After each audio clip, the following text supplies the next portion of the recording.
شروع میں رات بھر نماز پڑھنے کا حکم فرمایا تھا، اور اس کی تعمیل میں اور اس پر عمل درآمد ہونے میں صحابہ کرام نے کافی مشقتیں اور تکلیفیں اٹھائی۔ پھر اللہ تعالیٰ نے دیکھا کہ کافی مشقتیں اور کافی تکلیفیں اٹھا کر صحابہ کرام رات بھر نمازیں پڑھا کرتے ہیں، تو پھر اللہ تعالیٰ نے اس حکم میں تخفیف پیدا کر دی، اس کو تھوڑا سا ریڈیوس کر دیا، اور یہ کہا کہ جس کے پاس جو گنجائش ہو اس طرح رات میں عبادت کر لیا کرے۔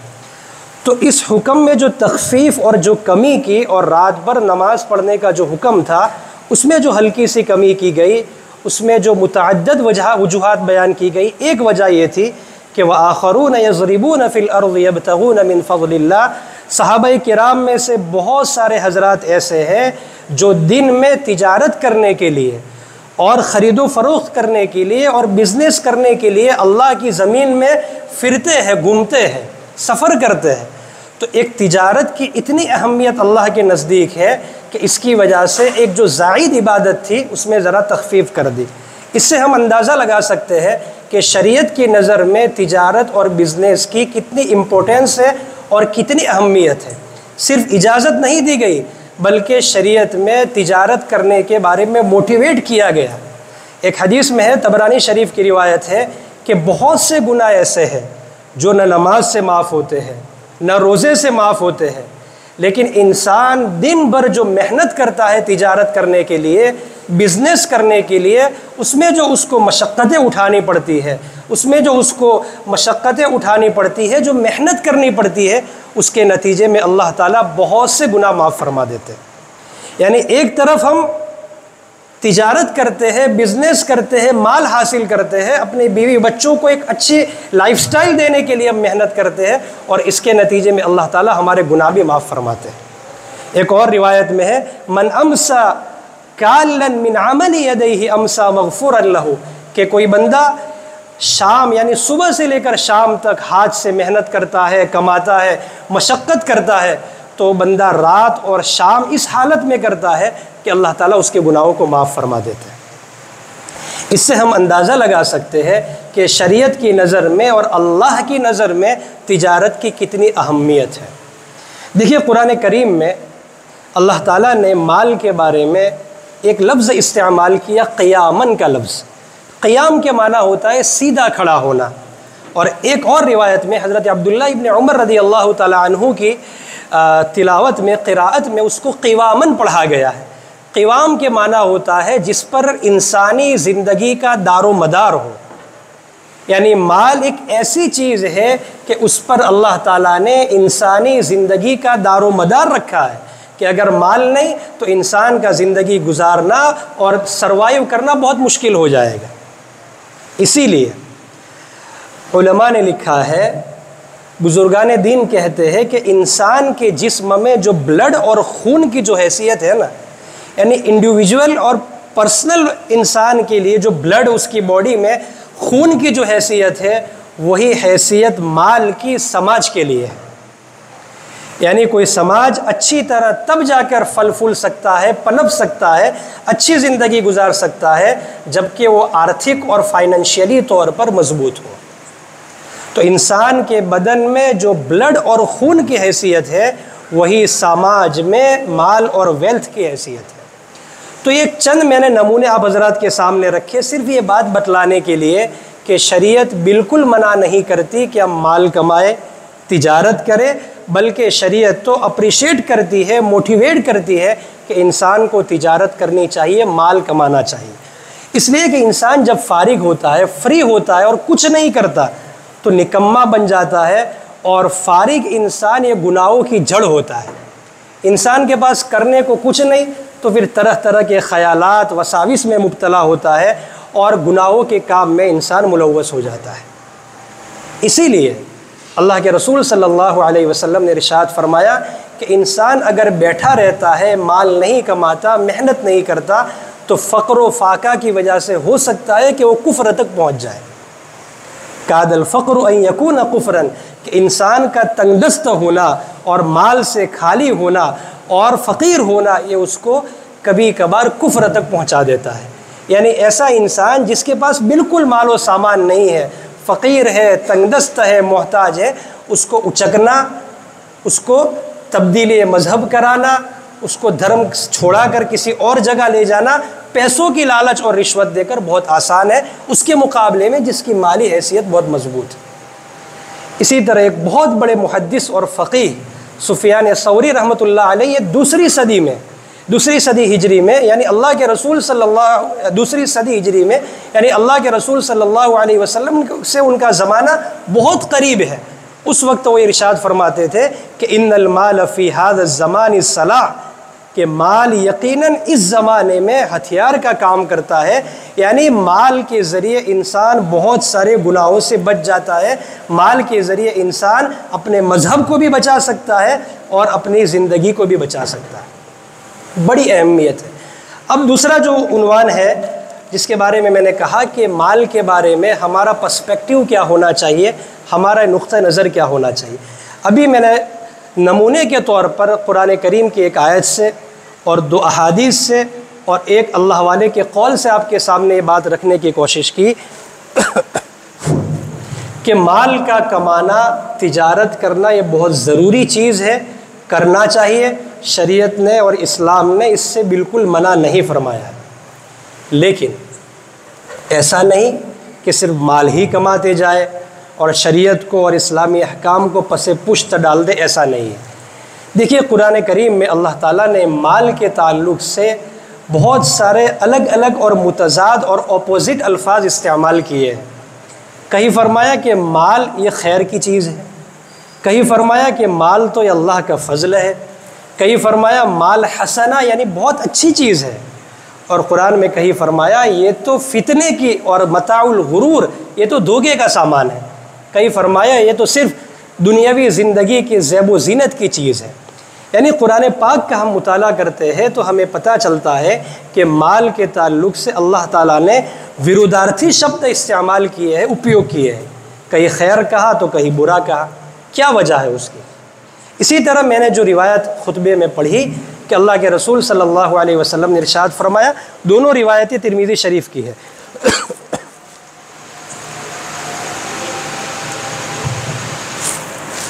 چلو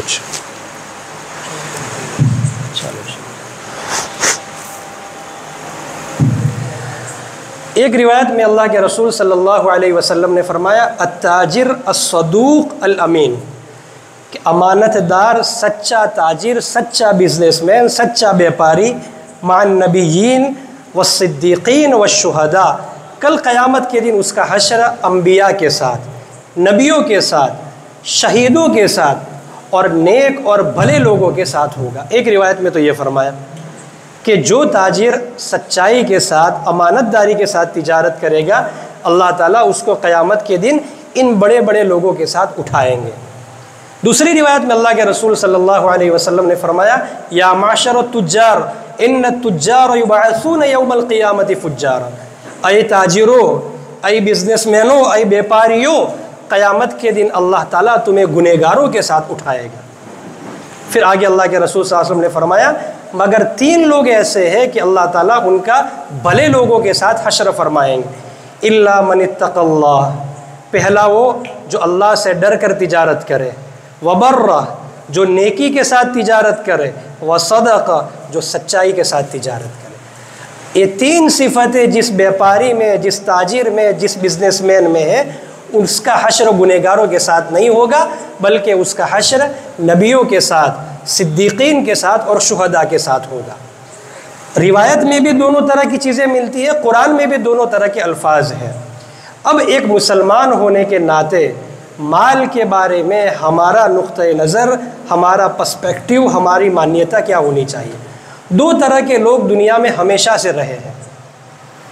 ایک گروہ وہ ہے، ایک طبقہ وہ ہے جو یہ کہتا ہے کہ مال ہم نے کمایا ہے، ہمارا ہے۔ ایک طبقہ وہ ہے اور جس پر اللہ تعالیٰ ہم سب مسلمانوں کو دیکھنا چاہتے ہیں، مال اللہ کا ہے، اللہ نے ہمیں استعمال کرنے کے لیے دیا ہے، اپیوگ کرنے کے لیے، واپرنے کے لیے دیا ہے۔ دونوں کا ذکر اللہ پاک نے قرآن کریم میں فرمایا۔ پہلا طبقہ جو یہ کہتا ہے کہ مال تو میں نے کمایا ہے، یہ فرقہ اور یہ گروہ یہ قارون والا ہے۔ قارون سے جب کہا گیا کہ اللہ نے تجھے اتنا مال دیا ہے تو اللہ کے جو غریب غربا بندے ہیں اس پر خرچ کر، تو اس کا جواب کیا تھا؟ قرآن نے اس کو کوڈ کیا 21ویں پارے میں، قال انما اوتیتہ علی علم عندی۔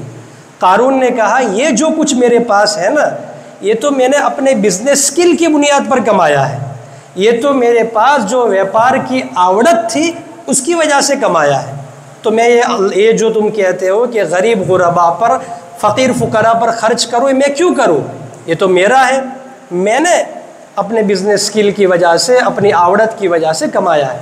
ایک گروہ ہمیشہ سے یہ رہا، جو قارون کا جو پوائنٹ آف ویو تھا مال کے بارے میں، آج بھی بہت سارے لوگ ایسے ہیں جو یہ سمجھتے ہیں یہ تو ہم نے کمایا ہے، ہم کسی کو کیوں دیں۔ دوسرا گروہ، دوسرا طبقہ جس پر اللہ تعالی ہم سب کو دیکھنا چاہتے ہیں، قرآن میں اللہ تعالیٰ نے جگہ جگہ پر یہ بات ارشاد فرمائی ہے مختلف الفاظ میں، وَأَنفِقُوا مِمَّا رَزَقْنَاكُمْ، خرچ کرو اس مال میں سے جو ہم نے تمہیں دیا ہے، وَمِمَّا رَزَقْنَاهُمْ يُنْفِقُونَ، جو ہم نے تمہیں دیا ہے اس میں سے خرچ کرو، وَآتَاكُمْ مِن مَّالِ اللَّهِ الَّذِي آتَاكُمْ، اللہ نے جو تمہیں مال دیا ہے اس مال میں سے لوگوں کو دو۔ اللہ تعالیٰ نے جگہ جگہ پر ہمیں یہ تنبیہ فرمائی ہے، ہمیں یاد دلایا ہے کہ وہ مال میرے سے خرچ کرنا ہے جو اللہ نے تمہیں دیا ہے۔ تو مال کے بارے میں ہمارا پوائنٹ آف ویو، ہمارا پرسپیکٹیو، ہماری مانیتا یہ ہونی چاہیے جو کچھ بھی ہے اللہ کا ہے، اللہ نے ہمیں صرف استعمال کرنے کے لیے دیا ہے۔ اگر یہ بات ہم نے اپنے دل دماغ میں فٹ بٹھا لی تو پھر مال کے تعلق سے اللہ کے اور پیارے آقا صلی اللہ علیہ وسلم کے جو بھی احکامات ہماری طرف متوجہ ہوں گے اس پر عمل کرنے میں بوجھ محسوس نہیں ہوگا۔ یہ بات جب ہم نے بٹھا لی کہ سارا مال اللہ کا ہے، پھر ہم سے سال میں ایک مرتبہ مطالبہ ہوگا کہ پورے مال میں سے 2.5% زکوٰۃ نکالو تو بوجھ نہیں ہوگا۔ ہم بلکہ اللہ کا شکریہ ادا کریں گے کہ اللہ اگر چاہتے سارا مال اللہ کا تھا، اللہ چاہتے تو یہ فرماتے سارا مال اللہ کے راستے میں زکوٰۃ کے طور پر دے دو، لیکن اللہ پاک کتنے کریم ہے، کتنے رحیم ہے، کتنے مہربان ہے، جو کچھ اللہ کا ہے اس میں سے فرما رہے 40واں حصہ 2.5% صرف دینا ہے۔ تو اگر ہم نے یہ بات اپنے دل دماغ میں فٹ کر دی، بٹھا لی، جو کچھ ہے اللہ کا ہے، ہمیں صرف واپرنے کے لیے، استعمال کرنے کے لیے، یوز کرنے کے لیے دیا ہے، تو پھر یہ جو تمام مفتی صاحب کی باتیں جو آپ کے سامنے آئے گی، شریعت کے جو مسائل، شریعت کے جو اصول، شریعت کے جو فتاویٰ آپ کے سامنے آئیں گے، اس پر عمل کرنے میں ذرہ برابر بوجھ محسوس نہیں ہوگا۔ ضرورت اس بات کی ہے کہ ہم اپنی بنیاد ٹھیک کر لیں، یہ بات بٹھا لیں کہ ہمارا تو کچھ ہے ہی نہیں، لہٰذا مال اسی طرح خرچ کریں گے جس طرح پیارے اللہ فرمائیں گے، پیارے آقا صلی اللہ علیہ وسلم فرمائیں گے، مال اسی جگہ خرچ کریں گے جہاں پر اللہ تعالیٰ کہیں گے اور جہاں پر پیارے آقا صلی اللہ علیہ وسلم فرمائیں گے۔ کیونکہ روایت میں ہے کہ قیامت کے دن 5 چیزوں کے بارے میں سوال ہوں گے، لا تزال قدم عبد حتی یسأل عن 5، انسان کے قدم قیامت کے دن ہٹ نہیں سکیں گے۔ چالو نہیں سوئچ نہیں چالو کمپلیٹ سوئچ۔ روایت میں ہے کہ اللہ کے رسول صلی اللہ علیہ وسلم نے فرمایا کہ 5 چیزوں کے بارے میں جب تک ہر بندے سے سوال نہیں ہوں گے تب تک اس کے قدم قیامت کے دن ہٹیں گے نہیں۔ باقی 3 چیزیں الگ ہیں، 2 سوال مال کے بارے میں ہے، 2 سوال مال کے بارے میں۔ کیا سوال ہے؟ پہلا کہ من این اکتسبہ، پہلا سوال ہوگا مال کمایا کہاں سے، دوسرا سوال ہوگا وفیما انفقہ، خرچ کہاں کیا۔ یعنی مال اور انکم کے جو سورسز ہیں وہ بھی اللہ اور اس کے رسول صلی اللہ علیہ وسلم کے مطابق ہونے چاہیے، اور مال جہاں خرچ ہو رہا ہے وہ بھی اللہ اور اس کے رسول صلی اللہ علیہ وسلم کے بتلائے ہوئے احکامات کے مطابق ہونے چاہیے۔ ایسا نہیں کہ مال تو صحیح راستے سے کمایا، خرچ اپنی مرضی کے مطابق کیا، یا مال تو اپنی مرضی کے مطابق کمایا اور خرچ قرآن و حدیث کے مطابق کیا۔ نہیں، دونوں چیزیں، دونوں راستے صحیح کرنے کی ضرورت ہے۔ اس کے بارے میں قیامت کے دن اللہ تعالیٰ سوال فرمائیں گے۔ تو پہلے نمبر پر بات ہو گئی کہ اسلام میں تجارت کرنا، بزنس کرنا بہت اچھی چیز ہے۔ اللہ تعالیٰ چاہتے ہیں کہ ہر بندے کے پاس اچھا خاصا مال ہو۔ دوسرے نمبر کی بات یہ آئی کہ مال کے بارے میں ہماری مانیتا یہ ہونی چاہیے جو کچھ ہے اللہ کا ہے، اللہ پاک جہاں کہیں گے وہاں خرچ کریں گے، اللہ پاک جس طرح بتائیں گے کہ کیسے مال کمانا ہے، اس کا طریقہ کیا ہونا چاہیے، سورس آف انکم کیا ہو، اسی کے مطابق ہم عمل کریں گے۔ یہ دو باتیں میں نے آپ حضرات کے سامنے رکھی۔ تیسری اور آخری بات،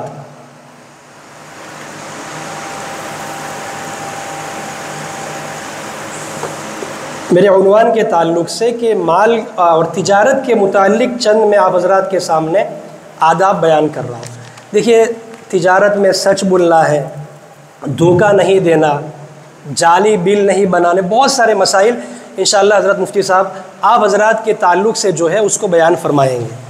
میں دو چار چیزیں رکھ کر اپنے وقت میں انشاءاللہ میں بات پوری کروں گا۔ دیکھیے، حضرت عمر فاروق رضی اللہ تعالیٰ عنہ فرمایا کرتے تھے کہ جس بندے کے پاس، جس انسان کے پاس تجارت کے مسائل کا علم نہ ہو، وہ ہمارے مارکیٹ میں تجارت کرنے کے لیے نہ آئے۔ کیا فرمایا کرتے تھے؟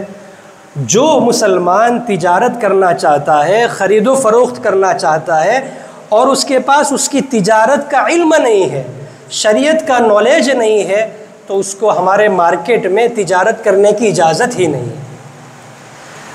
اب دیکھیے، میں چند آداب آپ کے سامنے بیان کرتا ہوں۔ سب سے پہلے کہ مال کے متعلق ہمارا عقیدہ اور مانیتا کیا ہو۔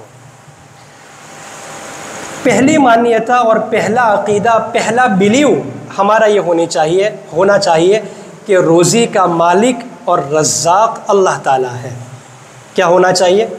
عقیدے کی اصلاح کریں، نیت کی اصلاح کریں کہ مال کے تعلق سے ہمارا سب سے پہلی مانیتا یہ ہے روزی کا رزاق اور مالک یہ اللہ تعالیٰ ہے۔ دوسرے نمبر پر حرام کے جتنے طریقے ہیں، اگر اس سے مال حاصل کیا پھر مقدر سے زیادہ کبھی نہیں ملے گا۔ جتنے بھی حرام کے طریقے استعمال کر لیے، جتنے بھی مال حاصل کرنے کے حرام راستے اپنا لیے، لیکن تقدیر میں، مقدر میں جو لکھا ہے اس سے زیادہ ایک رتی برابر نہیں ملے گا۔ اور مال کمانے کے جو حلال طریقے ہیں اس کو اپنا کر مال کمایا تو مقدر میں جو لکھا ہوا ہے اس سے ایک رتی برابر کم نہیں ہوگا۔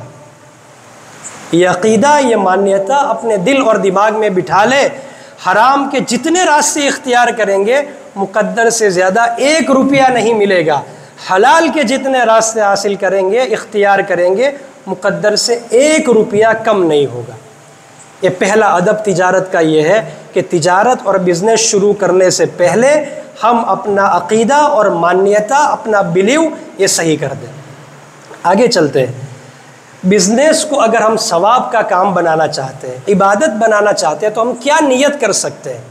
دیکھیے، اللہ کے رسول صلی اللہ علیہ وسلم نے فرمایا طلب الحلال فریضۃ بعد الفریضہ۔ جس طرح نماز فرض ہے، روزے فرض ہے، زکوٰۃ فرض ہے، حج فرض ہے، اسی طرح حلال مال کمانا، حلال روزی کمانا یہ بھی فرض ہے۔ تو پہلی نیت ہم یہ کر لیں کہ جس طرح میں نماز پڑھتا ہوں چونکہ وہ فرض ہے، میں رمضان کے روزے رکھتا ہوں، کیوں بھائی؟ اس لیے کہ وہ فرض ہے، رکھنا ہی رکھنا ہے۔ تو میں تجارت اور میں دکان کا شٹر اس لیے کھول رہا ہوں چونکہ یہ تجارت کرنا بھی ضروری اور فرض ہے۔ ٹھیک ہے، ایک نیت ہم یہ کر لیں۔ دوسری نیت یہ کر لے کہ کاروبار اور تجارت میں اس لیے کر رہا ہوں کہ یہ اللہ کا حکم ہے اور نبیوں کا طریقہ ہے۔ بہت سارے انبیاء کرام علیہ الصلاۃ والسلام نے تجارت کی ہے، بزنس کیا ہے۔ خود پیارے آقا صلی اللہ علیہ وسلم نے تجارت کی ہے اور ملکوں کا سفر کیا ہے تجارت کے لیے۔ دوسری نیت یہ ہو گئی۔ پہلی نیت مال کمانا ضروری ہے اس لیے مال کما رہا ہوں۔ دوسری نیت اللہ کا حکم، نبیوں کا طریقہ ہے اس لیے میں تجارت کر رہا ہوں۔ تیسرے نمبر کی نیت ہم یہ کر سکتے ہیں کہ جو لوگ ہیں ہمارے شہر کے، ہمارے علاقے کے، ان کی ضرورت کی چیز ان کو میں یہاں مہیا کرا دوں، یہاں پرووائڈ کر دوں۔ مان لیجئے کہ ہمت نگر میں بہت سارے لوگ ایسے ہیں جن کو بائک یا کار کی ضرورت ہے، میں اس لیے یہاں شو روم کر رہا ہوں یا اس لیے میں یہاں آٹو کنسلٹ کی دکان کر رہا ہوں کہ لوگوں کو آسانی کے ساتھ یہاں بائک اور کار مل جائے، ان کو احمد آباد یا مہسانہ یا وس نگر نہ جانا پڑے، اس لیے میں یہاں دکان کر رہا ہوں۔ اگر اس نیت سے بھی ہم کاروبار کریں گے تو یہ بھی ثواب سے خالی نہیں۔ بہت آسان ہے ہمارا مذہب، صرف نیت کی درستگی کی بات ہے۔ تو یہ نیت کر لے کہ اللہ کے بندوں کو آسانی ہو جائے، اللہ کے بندوں کو سہولت کے ساتھ اچھی کوالٹی کی چیز مناسب دام میں مل جائے، تو یہ بھی ثواب سے خالی نہیں۔ ایک نیت ہم یہ کر سکتے ہیں۔ چوتھی نیت یہ کر سکتے ہیں کہ شریعت نے ایک مسلمان اور ایک مرد ہونے کے ناطے مجھ پر جو مالی حقوق اور مالی ذمہ داریاں لگائی ہیں کہ بھئی بیوی بچے کا خرچہ مجھ پر ہے، ماں باپ کا خرچہ ہے، پھر زکوٰۃ دینی ہے، حج کرنا ہے، غریبوں اور مسکینوں کو دینا ہے، رشتہ داروں کا خیال رکھنا ہے، تو یہ جو مالی حقوق ہے، یہ مالی ذمہ داریاں ہیں، اس کو پورا کرنے کے لیے میں تجارت کر رہا ہوں کہ مال آئے گا تبھی تو میں یہ چیزیں پوری کر پاؤں گا۔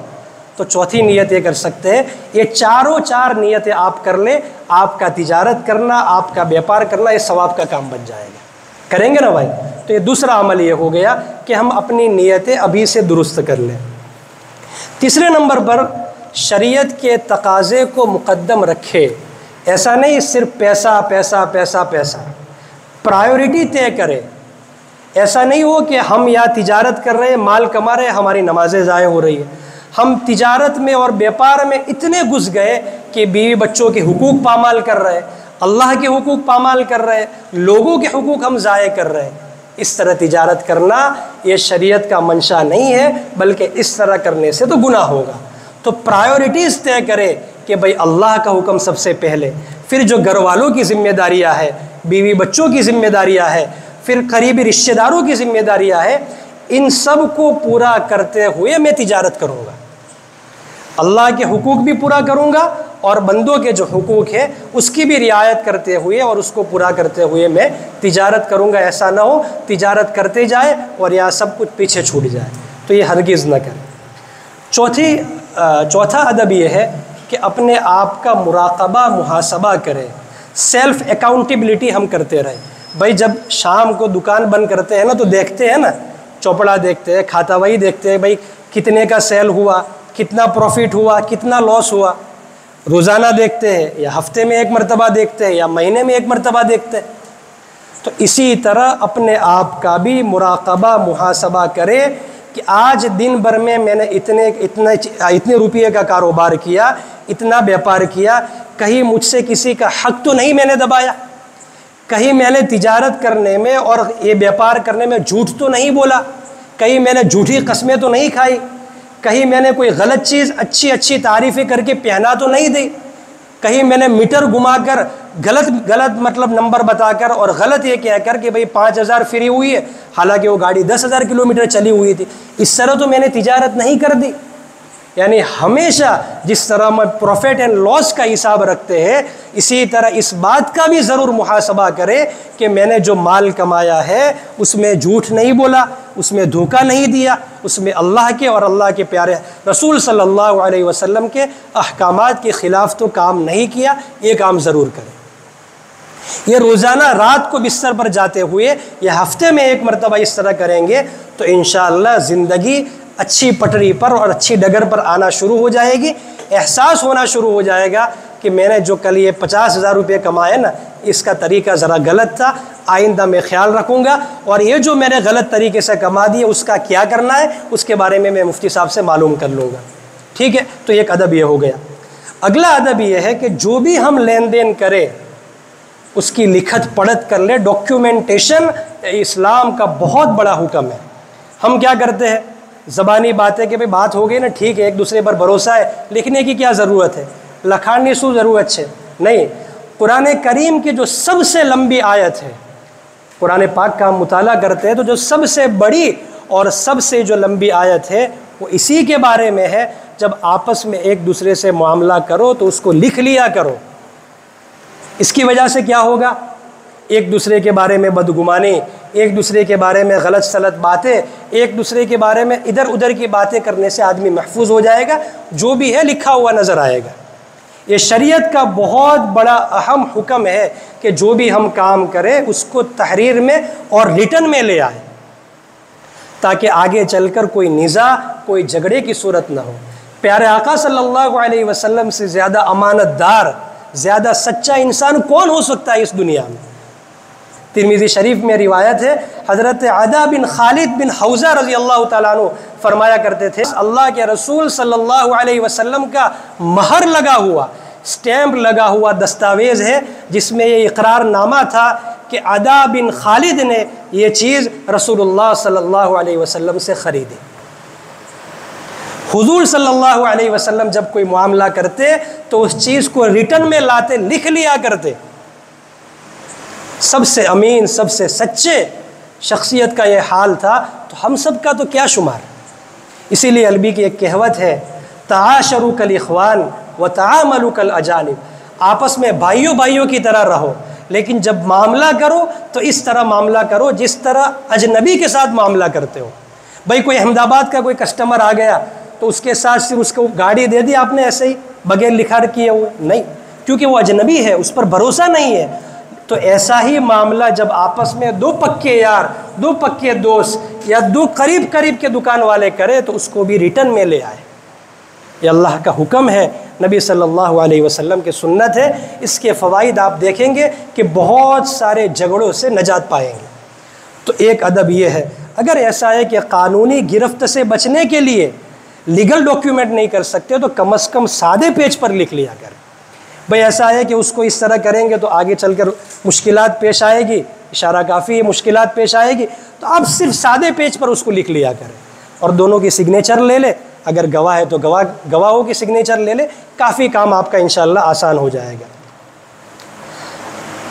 آخری ادب میں آپ حضرات کے سامنے بیان کر کے اپنی بات ختم کرتا ہوں کہ ہر معاملہ صاف صاف ہونا چاہیے، امبیگٹی بالکل نہ ہو کہ بھئی لئی جاؤ نے کری لے سو، લઈ જાઓ ને આપના જોડેથી શું વધારે લેવાના છો, ہے نا. આપણે તો એકબીજાને જાણીએ જ છે. اس طرح کے جو الفاظ جو میٹھے میٹھے اور جو اچھے لبھانے والے الفاظ ہیں نا، اور ابھی لے جاؤ نا کر لیں گے، حالانکہ اس کی قیمت 50,000 روپے تھی، اب بعد میں جب دینے کی بات آئی، لینے کی بات آئی تو آپ نے کہا 60,000 روپے کی تھی یار. اب اس کو بھی برا لگ رہا ہے، وہ بھی کہتا ہے کہ میں تو یہ سمجھا تھا کہ مارکیٹ میں اس کی ویلیو 50,000 ہے، آپ سے لی تو آپ کے پاس تو 45 میں پڑ جائے گی، آپ تو 60 مانگ رہے ہیں. پھر وہ جھگڑے آگے جا کے شروع ہو جاتے ہیں. اس لیے شریعت کا حکم یہ ہے، ادب یہ ہے، ہر کام صاف صاف کرے، جو بھی معاملہ کرے صاف صاف پہلے بیان کر دے. یہ گاڑی ہے، یہ ماڈل ہے، اتنے کلومیٹر گھومی ہوئی ہے، آپ کو اتنے میں پڑے گی. بات طے ہو جائے، اس کو پسند ہے، اس کے مطلب جو ہے اس پر بیٹھ رہی ہے تو وہ لے لے گا ورنہ منع کر دے گا. اخیر میں ایک بات کر کے اپنی بات ختم کرتا ہوں. کیا ہم معاملات کو اتنی اہمیت دیتے ہیں جتنی اہمیت ہم عبادات کو دیتے ہیں؟ اللہ کا شکر ہے، بہت اچھا ماحول ہے کہ نماز کا جیسے ہی وقت ہو جاتا ہے ہم کسی کو بٹھا کر یا شٹل گرا کے فوراً نماز کے لیے چلے جاتے ہیں. رمضان المبارک میں روزے کا موقع ہوتا ہے، چاہے کتنی ہی تکلیفیں ہو دین میں کام کرنے میں، کتنی ہی مشقتیں ہو، کتنی ہی محنت والا کام ہو، لیکن اللہ کا شکر ہے ہم روزہ رکھتے ہیں. حج فرض ہے، حج ادا کر لیتے ہیں، عمرے پہ عمرے کرتے ہیں، زکوٰۃ فرض ہو گئی، زکوٰۃ ادا کرتے ہیں. اللہ کا شکر ہے. جتنی امپورٹنس، جتنی اہمیت ہم عبادات کو دیتے ہیں، ہم اپنے گریبان میں جھانک کر پوچھیں اتنی اہمیت ہم معاملات کو، فائنینشیلی مسائل کو دیتے ہیں یا نہیں دیتے. دیکھیے حضرت زید ابن ارقم رضی اللہ تعالیٰ عنہ بڑے جلیل القدر صحابی ہیں. اللہ کے رسول صلی اللہ علیہ وسلم کے وصال کے بعد، وفات کے بعد ان سے کوئی ایک اس طرح کی ڈیل ہو گئی، بزنس ڈیل جو شریعہ کمپلائنٹ نہیں تھی، یعنی جو شریعت کے جو اصول ہے اس پر نہیں اترتی تھی. اس طرح کا سودا جانے انجانے میں حضرت زید بن ارقم رضی اللہ تعالیٰ عنہ سے ہو گیا. جب اس کی اطلاع امی جان عائشہ صدیقہ رضی اللہ تعالیٰ عنہ کو پہنچی، ملی، تو آپ نے پیغام بھجوایا حضرت زید بن ارقم رضی اللہ تعالیٰ عنہ کے پاس، قاصد بھیجا اور یہ کہا کہ زید بن ارقم رضی اللہ تعالیٰ عنہ سے جا کر کہہ دو کہ اپنا معاملہ، اپنی ڈیل درست کر لے، ورنہ جو نمازیں پیارے آقا صلی اللہ علیہ وسلم کے پیچھے پڑی ہے، جو حج اللہ کے رسول صلی اللہ علیہ وسلم کے ساتھ کیا ہے، جو عمرہ حضور کے ساتھ کیا ہے، جو اللہ کے راستے میں جد و جہد حضور کے ساتھ کیے ہے، وہ سب کے سب بیکار جائے گی، اکارت جائے گی۔ حضور کے ساتھ نماز پڑھی ہوئی بیکار چلی جائے گی۔ کون فرماتی ہے؟ ہم سب کی ماں امی جان عائشہ صدیقہ رضی اللہ تعالیٰ عنہ فرماتی ہے۔ اس لیے بزرگوں اس بات کا ضرور خیال رکھے، اگر معاملات میں، تجارت میں، بزنس میں کوئی پنچر ہے، گڑبڑ ہے، تو اس کا اثر عبادات میں بھی ضرور ہوگا۔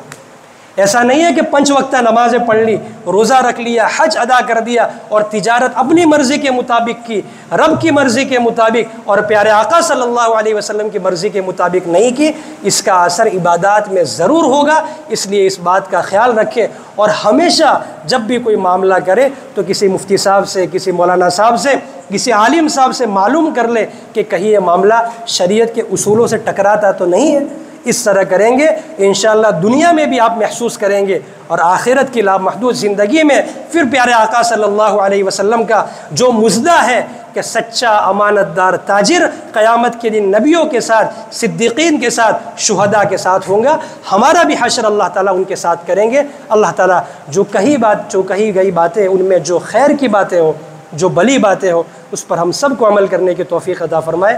جانے انجانے میں جو غلط بات، جو غیر مناسب بات اگر زبان سے نکل گئی ہو، اللہ تعالیٰ اس کے شر سے ہم سب کی حفاظت فرمائے۔ وما توفیقی الا باللہ۔